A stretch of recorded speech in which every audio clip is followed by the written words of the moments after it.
الحمد لله نحمده ونستعينه ونستغفره ونعوذ بالله تعالى من شرور أنفسنا ومن سيئات أعمالنا. من يهده الله فلا مضل له ومن يضلل فلا هادي له، وأشهد أن لا إله إلا الله وحده لا شريك له، إلها واحدا فردا صمدا، الذي لم يتخذ صاحبة ولا ولدا، وأشهد أن محمدًا عبده ورسوله وخيرته من خلقه وخليله، بلغ الرسالة وأدى الأمانة ونصح الأمة وكشف الله به الغمة، وجاهد في الله حق جهاده حتى أتاه اليقين، صلى الله عليه وعلى آله وصحبه أجمعين. أوصيكم عباد الله أولاً بنفسي الخاطئة بتقوى الله وطاعته ولزوم أوامره وكثرة مخافته، فإن التقوى شعار المؤمنين ودثار المتقين ووصية الله في وفيكم وفي الخلق أجمعين. قال تعالى: ولقد وصينا الذين أوتوا الكتاب من قبلكم وإياكم أن اتقوا الله. وقال تعالى: يا أيها الذين آمنوا اتقوا الله حق تقاته ولا تموتن إلا وأنتم مسلمون. أما بعد، فإن أصدق الحديث كلام الله، وخير الهدى هدى محمد صلى الله عليه وسلم، وشر الأمور محدثاتها، وكل محدثة بدعة، وكل بدعة ضلالة، وكل ضلالة في النار. ثم أما بعد، لخطبكان رابردودا باسی هود پێغەمبەرمان کرد سەلامی خوای لەسەر بێت، و باسی قەومی عادمان کرد چۆن چۆنی تەمەڕودیان کرد و چۆن قسەی پێغەمبەرەکەیان شکان و خوای گەورە و میهرەبان چ ڕەشەبایەکی بۆیان هەڵماڵی کە 7 شەو و 8 ڕۆژ بوو کەسیان نەما، و دەرز و عیبرەتی ئەو قسەیەمان باس کرد. ئەلەم هەفتەیەدا بە پشتیوانی خوای پەروەردگار ئەچینە باس بە هەڵبژاردەیەکی تری، ئەچینە باس پێغەمبەرێکی تری. ئەوش پێغەمبەر ساڵحە، سەلامی خوای لەسەر بێ و لە پێغەمبەری خۆمانش بێ صلی الله عليه وسلم. قەومی صالح پێغەمبەر سەلامی خوای لەسەر بێت پێغەمبەر بوو لەلایەن خوای پەروەردگارەوە. قال تعالى: كذبت ثمود المرسلين. كذبت ثمود المرسلين. جا قومی ثمود خۆ یەک پێغەمبەرێکیان هەبوو کە کێیە؟ کە ساڵحە.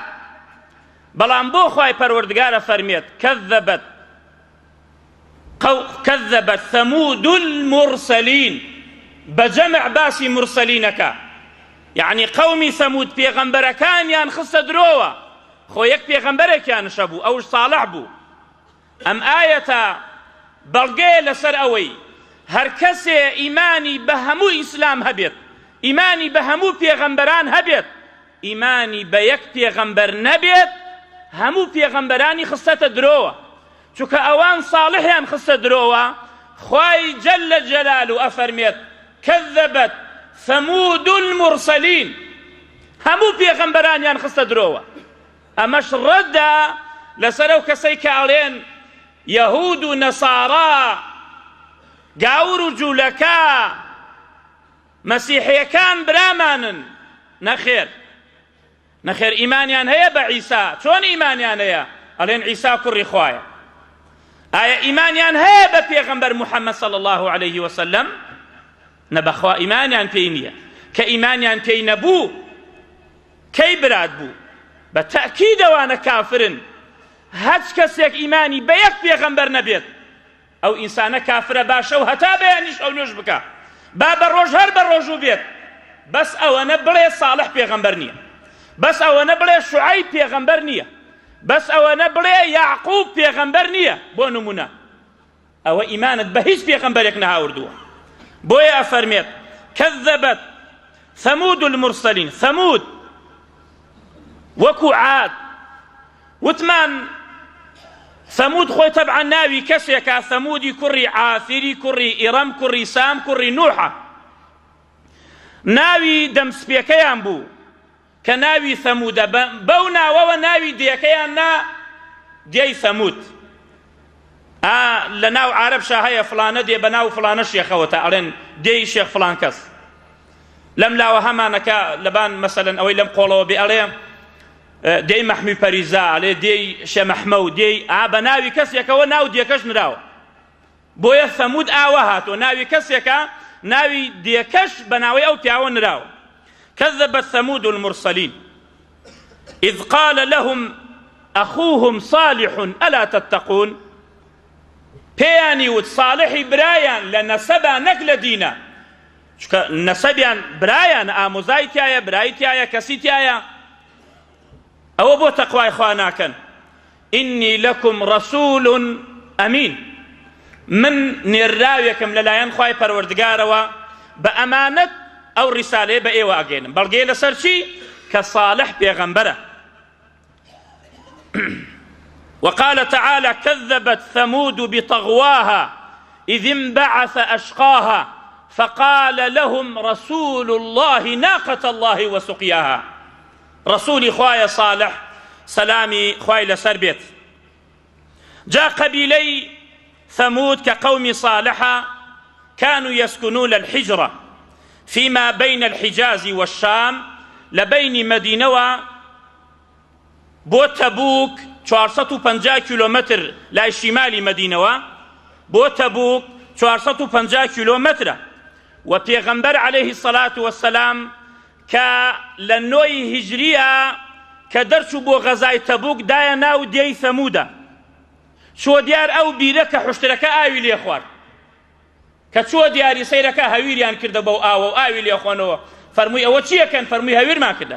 فەرمووی بیڕێژن هەویرەکە، ئاوەکەی مەخۆنەوە، هەویرەکە بدەنە حوشترەکان و پا هەڵگرن و دەرچن، بە گریانەوە دەرچن. واتە فکر و هۆشت لە لای ئەم دێیە بێت، تەدەبوری ئەم دێیە بکەیت چۆن ئێران بوون، دەرچن عەجەلە و بە گریانەوە دەرچن. ئەترسم ئێمەش تویشمان بێ وەکو ئەوان چۆن تویشان بوو. ئەلەو شوێنانەی کە مەعسیەتی تیاکرێت ئینسان نابێت لەو شوێنانە بمێنێتەوە.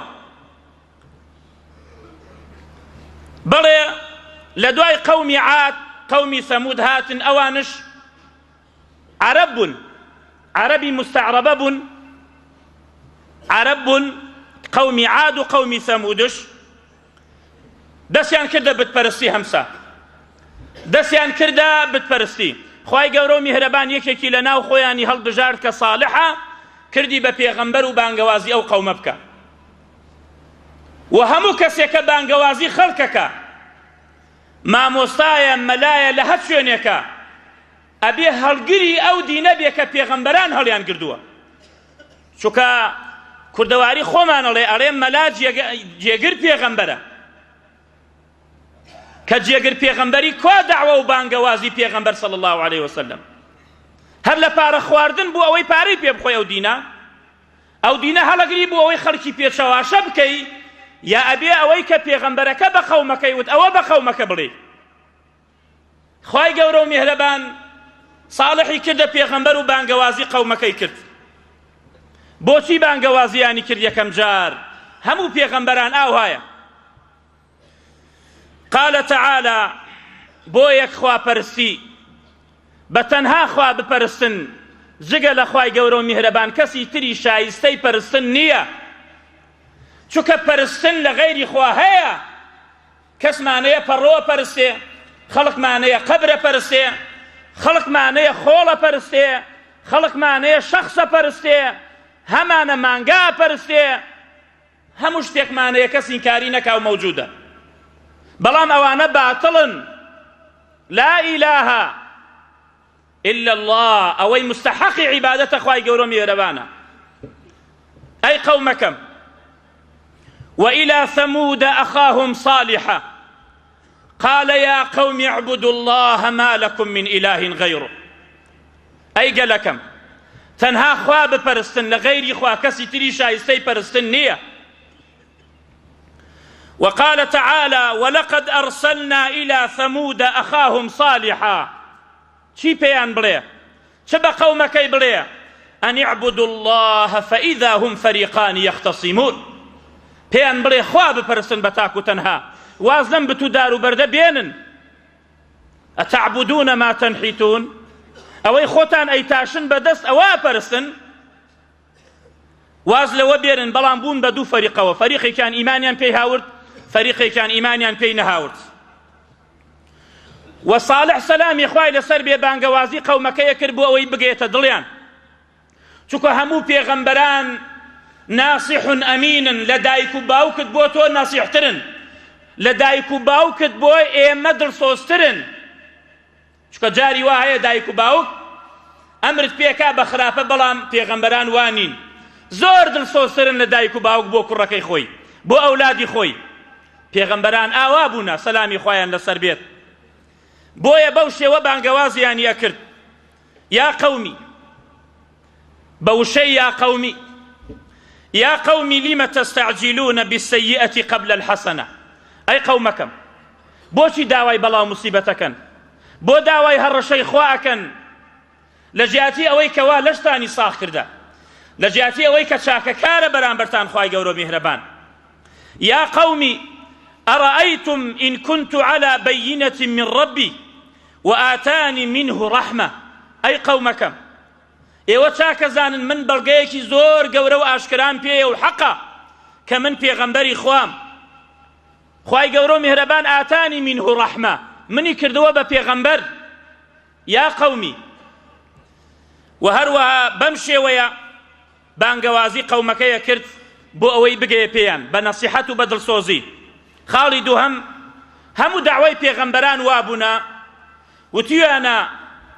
قال تعالى وإلى كذبت ثمود المرسلين إذ قال لهم أخوهم صالح ألا تتقون إني لكم رسول أمين فاتقوا الله وأطيعون وما أسألكم عليه من أجر إن أجري إلا على رب العالمين.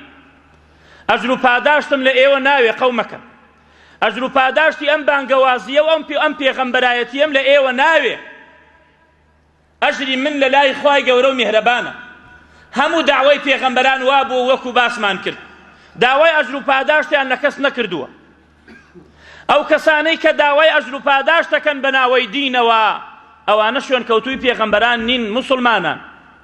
والله ئەوانە شوێن کەوتووی پێغەمبەران نین. ئەوەی کە مەعامەلەت لەگەڵاکە، ئەوەی کەوا جیدالت لەگەڵاکە بۆ پارە بە ناوەی دینەوە، ئەوانە شوێن کەوتووی پێغەمبەران نین. ويا قوم لا أسألكم عليه مالا إن أجري إلا على الله. أجري من لا إخوائي قولوا مهربانا. وخالك تري يذكرهم بنعم الله عليهم ليعبدوه وحده سبحانه ولا يشركوا بعبادته أحدا. نعمة كان إخوائي قولوا مهرباني أهاوردوا فكر قومكي بياني أود واذكروا إذ جعلكم خلفاء من بعد عاد. أي قومكم أو بأنه فكر خوتان كخواي قورو مهربان نعمتي زوري رجانة بانتانا إيوي كرد جينشين يسر زويلة دواي قوم عاد. وبوأكم في الأرض يعني إيوي كرد جينشين وهروها نستجيبتان لسر زوي تتخذون من سهولها خصورا. لسر زوي دا لكو قرقتان يبوخوتان قصركا وتنحيتون الجبال بيوتا. شوكا عمري انزور دريجبو 1000 سال 800 سال خانجان لقرة كيد صار دوان سيان دا بيست الرخاء هلسان وينحيتون من الجبال بيوتا. لبان شاخة كان برديان أتاشي هر بشاخك خانجان كرد أما نبا قود بنو عمريان أما ندريجبو. فاذكروا آلاء الله أي قومكم أو أنا همي نعمتي خوايا به أنه فكر خوتان ولا تعثوا في الأرض مفسدين.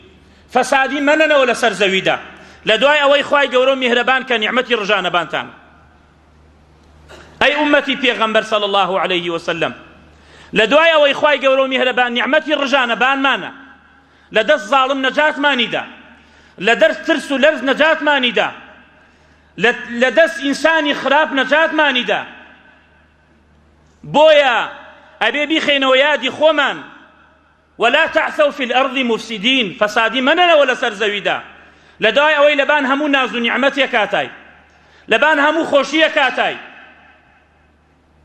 هەمووی نیعمەتی خوای گەورە و میهرەبانە کە ئەم قەومە ئێستا لە ئەمانەتە لە شوێنی خۆیەتی کەس ناوی ناهێنێت بەڵام هەوڵ بدەین بەرەو پێش بڕۆین زۆر لە نیعمەتە ئاژەین قەت وا لە نیعمەتە نەبوومانە فەسادی نەنێنەوە لەسەر زەویدا بەو شێوەیە بانگەوازی قەومەکەیە کرد وإلى ثمود أخاهم صالحا قال يا قوم اعبدوا الله ما لكم من إله غيره هو أنشأكم من الأرض خوای گەورە میهرەبان ئێوەی خەڵق کرد لە زەویدا چونکە باوکتان لە مادەی زەوی دروست کرا لە خۆڵ ئادەم سەلامی خوای لەسەر بێت هو أنشأكم من الأرض واستعمركم فيها ئاوەدانتان کردەوە سەر زەوی ئێوەی کردە سەبەبێک بۆ ئەوەی سەر زەوی ئاوەدان بێتەوە واستعمركم فيها فاستغفروه ثم توبوا إليه إن ربي قريب مجيب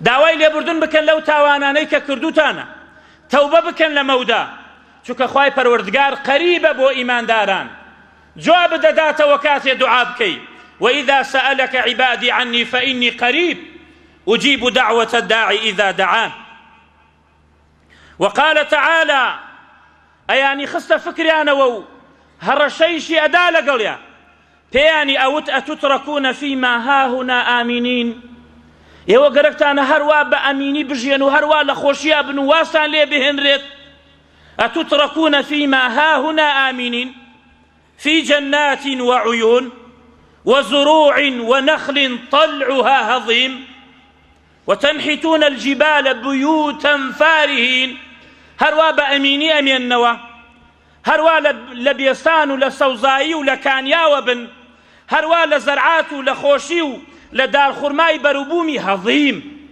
واتە زۆر خۆش و زۆر بەتام و زۆر نەرم وتنحتون الجبال بيوتا تنحتون ئەو شاخە ئەتاشن ئەیکەن بە ماڵێک فارهین عارفین کە زۆر لێزانن لێی فاتقوا الله وأطيعون تەقوای خوا بکەن لەخوا بترسن بە قسەی منش بکەن ئاوها وتمان پێغەمبەران ئەڵێن فاتقوا الله وأطيعون نەیان وتووە لەخوا بترسە و لە پێغەمبەرش بترسە لە من بترسە نە وتویانە بە قسەی من بکە بە قسەی پێغەمبەران بکەن سەلامی خوایان لەسەر بێت لە هەموو شتێکە بەو شێوەیە نەسیحەتیانیە کرد و هەروەها ئاگاداریانی کردەوە بۆ ئەوەی شوێن دەسەڵاتداری خراپ نەکەون دەسەڵاتداری خراپ شوێنی نەکەون و ئەوانەی کە وا ئیشی خراپاکەن بە قسەیان نەکەن و شوێنی ئەوانش نەکەون و هاوڕێتیان نەکەن قال تعالى ولا تطيعوا أمر المسرفين أي قومكم بقسي أوانا مكن كزياد رويكن وكإسرافكن الذين يفسدون في الأرض ولا يصلحون أوانك فساديا نول سرزويدا كإصلاحنا كن فسادي أويا غير إخوة أبرسن فسادي أويا خير رشتن بيت فسادي أويا خريكي زنا كردن بن فسادي أويا كخريكي عرا خواردن بن خەریکی زوڵم بن خەریکی ڕەشوەت خواردن بن بە قسەی ئەوانە مەکەن بۆیە ئەمە قاعیدەیەکی زۆر گەورەی ئیسلام ئەڵێت لا وەکو حەدیث لا طاعة لمخلوق في معصية الخالق کابرا هەچەندێک دەسەڵاتدار بێت کە ئەمری پێت کرد بە معصیەتی خوا نابێ بە قسەی بکەیت لا طاعة لمخلوق في معصية الخالق بەڵام کە ئەمرێکت بۆ هات لە دەسەڵاتدارەوە ئەمرەکە لە شەرعدا جێ ئەبووە واجبە لەسەر تەنفیزی بکەیت بەو شێوەیە ئاگاداریان کردو و مجادلەی لەگەڵیان نەکرد بەس بۆ ئەوەی قەناعەت بکەن و ئیمان بێنن لەسەر بۆ ئەوەی هیدایەت هو أنشأكم من الأرض واستعمركم فيها فاستغفروه ثم توبوا إليه. بابزاني وڵامی قومەکەی صالح بۆ صالح چی بوو؟ قالوا يا صالح قد كنت فينا مرجوا قبل هذا. بەڕاستی ئەی صالح تۆ جێی ئومێدی ئێمە بووی، وتمان ڕەنگە بتکەین بە دەمسپی خۆمان بە کەسێکی عاقڵ. كنت فينا مرجوا قبل هذا، پێشەوەی ئەم قسەما ئەم قسانەمان بۆکەی. ئەتەنهانە أن نعبد ما يعبد آباؤنا. تۆ قەدەغەمان لێکەی ئەڵێ ئەو بتانە مەپەرستەکە باو باپیرانی ئێمە پەرستیانە. أتنهانا أن نعبد ما يعبد آباؤنا وإننا لفي شك مما تدعونا إليه مريب. بەڕاستی ئێمە جێی گومانین، جێی شک و گومانین لەو قسانەی کە تۆ ئەیکەی. ئەتەنهانا نەهیمان لەوە لێکەی. قومی هودشتی هود سەلامی خوای لەسەر بێ کە بانگەوازی قومەکەی کرد کە باسمان کرد، وتیان چی؟ قالوا أجئتنا لنعبد الله وحده ونذر ما كان يعبد آباؤنا.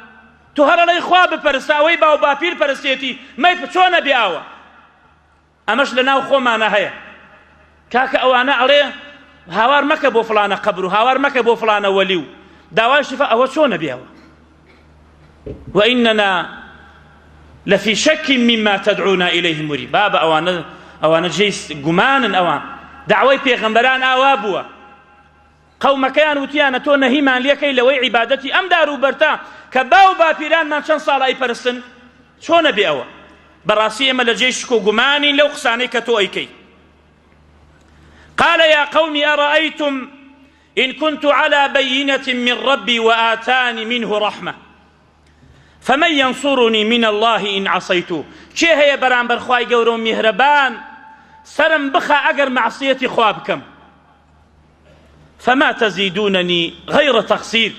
أي قومكم جوابدانەوەی ئێوە بۆ من کە ئەڵێن وەرە تۆش غەیری خوا بپەرستە، بەڕاستی ئەمە لە خەسارەتمەندی زیاتریشی تیانە.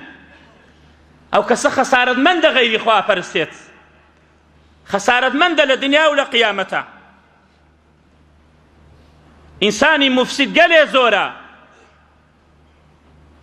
یعنی کەسێک کە خوای گەورە و میهرەبان نیعمەتێک بڕژێتە سەریا ماڵی دنیای بداتێ، هەڵەسن چەند جەردەیەک و چەند زاڵمێک و چەند کەسێکی بێڕەحم ئەچن کابرا ئەدزن و ئەیبەن و لەو سەر و داوای 100 دەفتەری لێکەن و 50 دەفتەری لێکەن و لەبەرەوەی ماڵی باوکیان خواردە، ماڵی باوکی خواردە. فەم کەسە زەلیل ئەبێ والله لە دنیا و لە قیامەتە، لە دنیا و قیامەتە ئەو کەسە زەلیلە. جوابی قەومەکەی صالح سەلامی خوای لەسەر بێ بۆ صالح ئەوە بوو، پێیان وت اطيرنا بك وبمن معك. چونکە چەند ساڵێک باران نەباری، وتیان ئەی صالح لەوەتی تو ئەم قسانە ئەکەی، تۆ ئەو کەسانەی کە ئیمانیان هاوردووە اطيرنا بك، تووشی بەدومی بوومانە بە بۆنەی تۆ. ئەها قسەی مشریکەکان بەدومی، تەشاؤم، طیرە، بە بۆنەی تۆ چەند ساڵە بێبارانیە. اطيرنا بك وبمن معك. وبيان وت إنما أنت من المسحرين. تو سحرت ليكراو أي صالح قسانا أكي. أما جوابي قومك. وبيان وت ما أنت إلا بشر مثلنا فأت بآية إن كنت كنت من الصادقين. تو بشريك وك إما دكوا أو بلغيك وانيا آياتك من بيني شان دا أجر تو راسكي شكو أوان داوي بلغيان ليكرت. وبيان وت أبشرا منا واحدا نتبعه إنا إذن لفي ضلال وسعر. كسي لنا ومن هرساو عليه هرخوا بپرستن بقسي أما بكين شوني بكوين أو إما لقمراياتين. ألقي الذكر عليه من بيننا يعني وحيبو أودي لناوي إما لبيني إما يا هرخوا أوي هالبجار بل هو كذاب أشير أو زور دروكا مبالغة هي لدرو كردن. خوي تعالى فرمي سيعلمون غدا من الكذاب الأشير.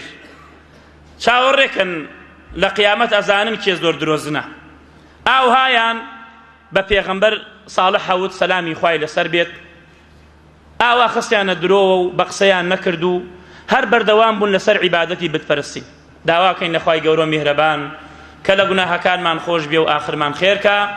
صلى الله وسلم على نبينا محمد. الحمد لله رب العالمين والصلاة والسلام على أشرف الأنبياء والمرسلين نبينا محمد وعلى آله وصحبه أجمعين. أما بعد، بوشي وقوم صالح الردي پیغمبر صالح داوى سلامي خوای لسر بيت وداوای آيتي كان ليكر داوای معجزي كان لصالح كر وتيان فأتي بآية إن كنت من الصادقين. أرسونا شونيكي تشول وتیان تۆ دوعا بکە بپارڕێرەوە لە خواکەت ئێمەش داواکەین لە بتەکانمان بزا کامەمان دوعامان قبوڵە. بتەکانیان هەڵگرت و لە ڕێ بە بتەکانیان ئەڵێن کارێ وامان بۆ بکە کە دوعای ساڵح قبوڵ نەبێت. ئێمەش هەمانە ئەڵێ وەرە یعنی سەی عەقڵیەتیکە ئەڵێ ئەچینە بام خانگێک تو خۆت بکە خوارە بڵێ یا ئەڵڵا من هاوارەکەم یاشی عەبدولقادر گەیلانی بزا کامەمان تەواوی لەگەڵەوان چی فەرقتانێ. چونە شوێنێکی چۆڵی بەردێکی زۆر گەورەی لێبوو وتیان فأتی بآية إن كنت من الصادقين معجزەیەکمان پێ نیشان بدە لەو بەردە حوشترێکمان بۆ دەربکە ئەی صالح. دەوتی ئەگەر من دوعام کرد و حوشترێک لەو بەردەوە دەرس و ئیمانم پێ دێنن شوێنم ئەکەون و بەڕاستم ئەزانن وتیان وعد و پەیمانیان وەرگرت پێیانی فەرموو قال هذه ناقة لها شرب ولكم شرب يوم معلوم ولا تمسوها بسوء فيأخذكم عذاب يوم عظيم ويا قوم هذه ناقة الله لكم آية فذروها تأكل في أرض الله. أي قومكم أو حشتر لي درشت آيتك وبلغيك بلام وازي لي بينن إيوة داني مدن إيوة خواردني مدن إيوة بچاي بو مكان تأكل في أرض الله بس وازي لي بين خوي لسر زوي خواي گەورە مێرەبان أخوات ولا تمسوها بسوء نكن دسكاري بكن وأزيتي بدن دواجا فيأخذكم عذاب قريب عذابك زور تنوتيج نيزك توشتانا بيت. فأو بو آياتك بو فتنيك بو قومي ثمودش أو حشترا. قال تعالى إنا مرسل الناقة فتنة لهم فارتقبهم واصطبر. إما أو حشترا لو برد دركين سيري سر أنجاميان كأي صالح وصبر تبي بزاد شيئا بسرادير بلام بيانش بلي ونبئهم أن الماء قسمة بينهم كل شرب محتضر. روجي كان يا وكأبي حشترك بيخوات كس لو آونا أخوة حشتركش دم يكذا ناو كان يكوا ناو بيركوا آوي أخوات يقتر آوي تياناهش حشترك خواهي گەورە مهربان القرآن فرمي أفلا ينظرون إلى الإبل كيف خلقت. أو بو سيري حشتر ناكن بزانن چۆن خلق کراوە جاجتا حشترێک لە بەردێکەوە دەربچێ ئەبێ چۆن بێت ڕەنگی زۆر جوان حشترێکی زۆر گەورە. طبعا حشترەکە کە دەرەچێ لە بەردەکەوە ئاوزشە بەو شێوەیە ڕۆی دوور کاتنێژی کرد و دەستی کرد بە دوعاکردن و سەیری بەردەکەیان کرد کەوتە لەرزین و حشترێک لە ناو بەردەکەوە هاتە دەرەوە شەق بوو حشترێک دەرچوو حشترێکی زۆر گەورە و جوان حشترەکەش جێبەجێ لەوێ بەشکەی بوو وە پێیانی وت ڕۆژێک کە ئاوی کانیاوەکە ئەخوا ئەمان هەر ئەهاتن بۆ دیار کانیاوەکە حشترەکەیان ئەدۆشی هەموو دێکە تێرشیرە بوون هەچی قاپیان هەبوو لە ماڵەوە هەمووی پڕەکرا هەڵیان نەگر بۆ چەند ڕۆژ بۆ بەیانی حشترەکە ئەڕۆشت ئەلەوە ڕا بۆ خۆی ئەمانە هاتن لە دیار ئاوەکە ئاویان نەخوارد و ئاویان پڕە کرد ئاویان هەبوو ڕۆژ نە ڕۆژێ شیریان لەو حشترە ئەسەن بەشی ئەو دێیە کرد بە زیادەوە کە حشترەکە هاتە دەرەوە وتی وازی لێ بێ دەستکاری نەکەن. بەڵام وأما ثمود فهديناهم ئێمە هیدایەتمان دا ئێمە پێغەمبەرمان بۆیان نارد ئێمە شتمان بۆیان ڕوونەوە کرد بەڵام فاستحبوا العمى على الهدى خۆیان کۆراییان هەڵبژات خۆیان گوێیان لە حەق نەگرت وما ظلمناهم خدا ظلم لە کەس ناکات.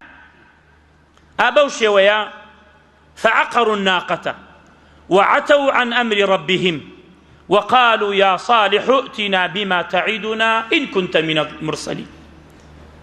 هرسان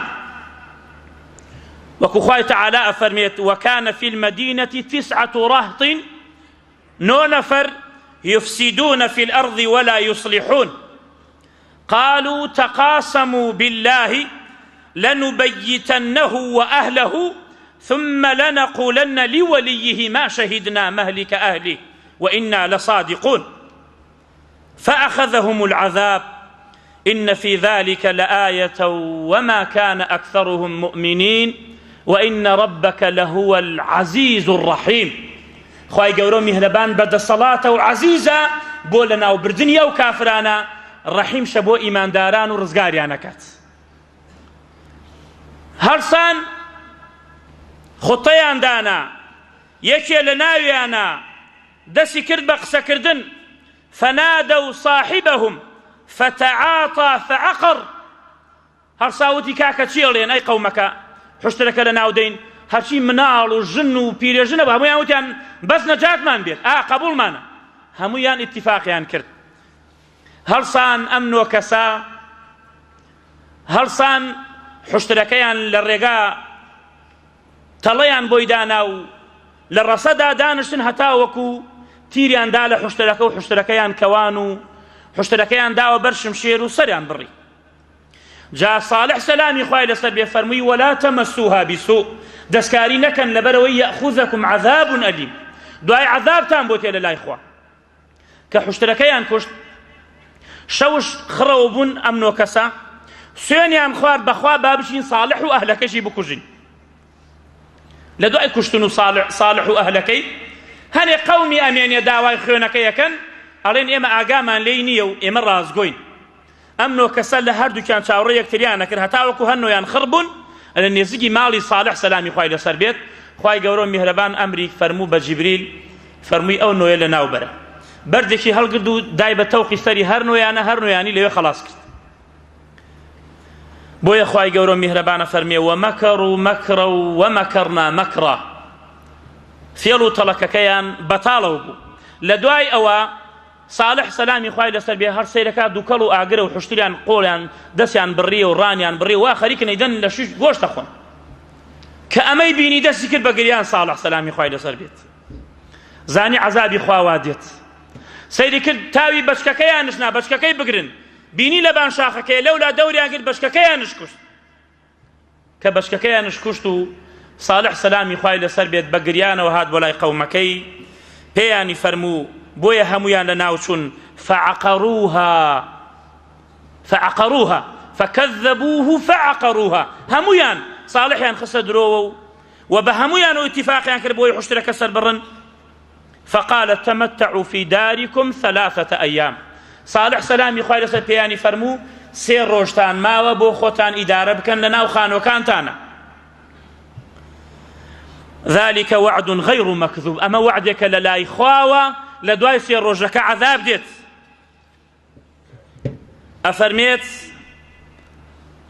لروجي چوارشەمە دا حشتەکەیان کوشت ڕۆژی پێنجشەمە یەکەم ڕۆژی عەذاب بوو دەمچاویان هەمووی ئسفەڕت زەردەوە بوو هەموویان زەر دەڵگەڕا بۆ ڕۆژی جومعە دەمچاویان ئحمەڕت دەمچاویان هەمووی سوور بوو لە ڕۆژی شەمە وجوههم كان مسودة همو دمشاويان رش هالقرة كشو خوتن وبياني روجي يكشمك خور هالدي كروجي عذابه شاوروان بن كومل كسانيكي زوريان نار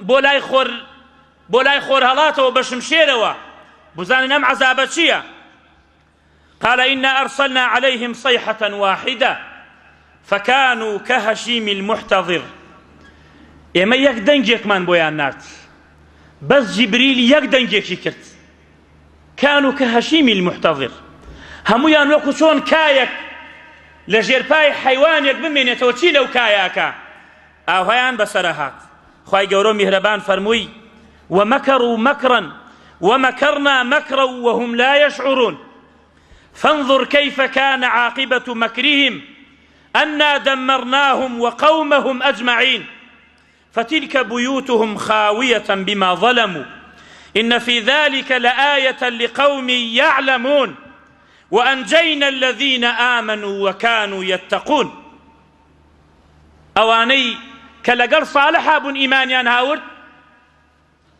ئەوان ڕزگاریان بوو فەئەخەذەتهم الرەجفە یەکدا زەلزەلەیە کەوتە ژێرپایان یەک دەنگێک هات یەک دەنگێکی زۆر قایم هەموویان لەناو چوون هەموویان لەسەر دەم چوونە زەویدا ڕوح لە لاشەیان نەما دژایەتی کێیەکەن ومەکەڕوا مەکرا ومەکەڕنا مەکرا خوای گەورە و میهرەبان عەبدەکان خۆی سەرەخە با هەچی دوژمنی دین هەیە کە چەنێ زیرەکن کە چەنێ هەوڵە دەن پێشکەوتووە بن مەکەڕ و مەکرە شەو و ڕۆژ مەکرەکەن بۆ ئەوەی دینی ئیسلام لەناوبەرن بەڵام ئەم دینە صاحبی خوای گەورە و میهرەبانە فانظر كيف كان عاقبة مكرهم بۆیە یەک کەسێکیان چوو بوو بۆ مەکە بۆ حەرەم لەوێ کە گەڕاوە پێغەمبەرە فەرمی عەلەیهی الصەلاة وەسەلام ئیلا ئەبوو ڕوغال نەبێت کە چووە دیار قەبرەکەی فەرمووی ئەزانن ئەمە قەبری کێیە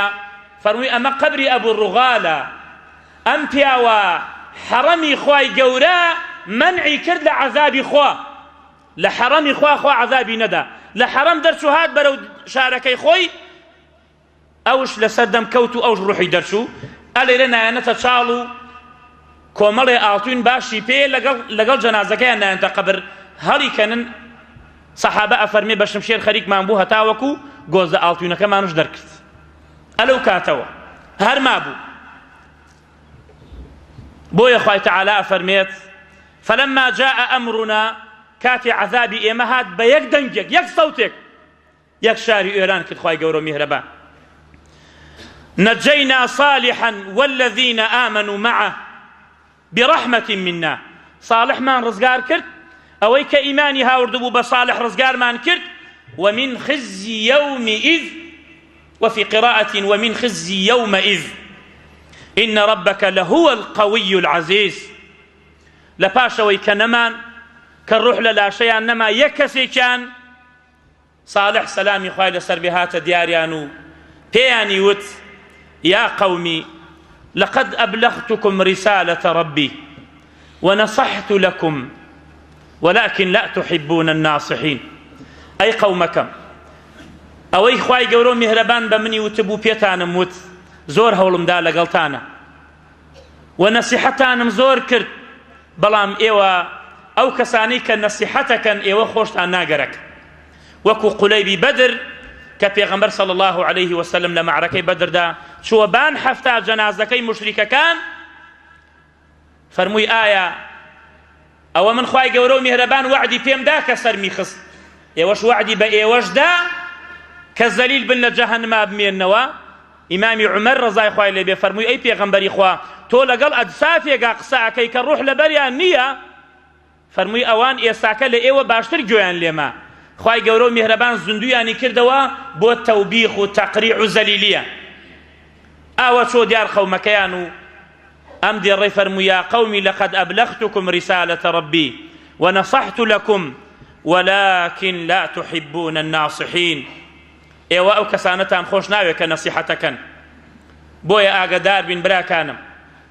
أمري بيغمبر نشيني صلى الله عليه وسلم خواهي قوراء فرمي فليحذر الذين يخالفون عن أمره يعني أمري بيغمبر صلى الله عليه وسلم با أوانا زور حذر بنو زور وريا بنو زور أقايان لخويان بيه كأمري بيغمبر أشكين صلى الله عليه وسلم كأمر الشكان شيد بسرادة أن تصيبهم فتنة أو يصيبهم عذاب أليم والله أمري بيغمبر بشكيني صلى الله عليه وسلم توشي فتنة دي وتوشي عذابي زور قورة دي أمري بيغمبركان نشكينين سلامي خويان لسر بيت إيمان من بهمو بيغمبران هبيت وشن درز عبرتيكي صالح سلامي خويان لسر بيت بطواني لحفتيكي تري دا باسي بكي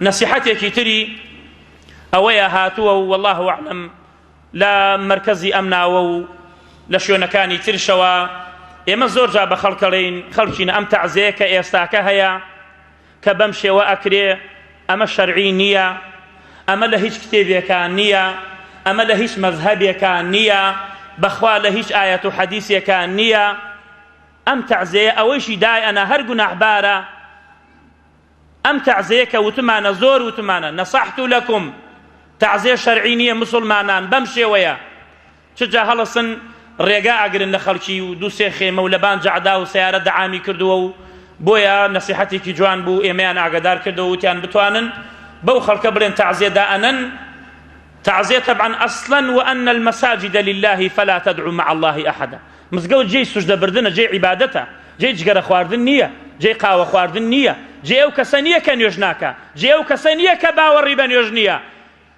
جێی مەلای پارەخۆر نییە مزگەوت جێی عیبادەتە بۆیە کە لەناو طبعا ئێمە لە ئەسڵەوە شەرعی نییە بەم شێوە بەڵام داوایان کردو لەسەر ڕێگاکان خەڵک کە تەعزیەدانا خێمە و مێمە دامەنن و ڕێ لە خەڵکی مەگرن و نەبنە قوتاع و تەریق و حەقی ڕێگاش ئەبێ بدرێت ئاگاداری ئەو مەسەلێش بن داواکەین لە خوای گەورە میهرەبان کە لە گوناهەکانمان خۆش بێت خوای گەورە میهرەبان ئاخرمان خێرکە یا ربی خوای گەورە بە ڕەحمی خۆت ڕەحممان پێ بکەی یا ربی خودایە یا ربی خودایە لێتە پاڕێنەوە بە ناوە جوانەکانت و بە سیفاتە بەرزەکانت بارانی ڕەحمەتمان بۆ بنێری خوایە گیان بارانی ڕەحمەتمان بێ بنێری یا ربی خودایە لەبەر تاوانبارەکان ڕەحمەتی خۆتمان لێ نەگریتەوە یا ربی خودایە شیفای نەخۆشەکانمان بدەی ڕەحم لە مردۆکانمان بکەی ڕەحم لەو برایانەمان لەو خوشکانەمان کە بە ئیمان و ڕۆیشتون خوایە گیان ڕەحم لە ئێمەش بکەی کاتی ئەچینە لایەن ڕەحم لە دایک و باوکانمان بکەی خوایە ئاخریان خێر بکەی ئەوانەیشی مردوون برحم بزي خذ رحمة ليبكي آمين والحمد لله رب العالمين وصلى الله وسلم على نبينا محمد وعلى آله وصحبه أجمعين قوموا إلى صلاتكم يرحمكم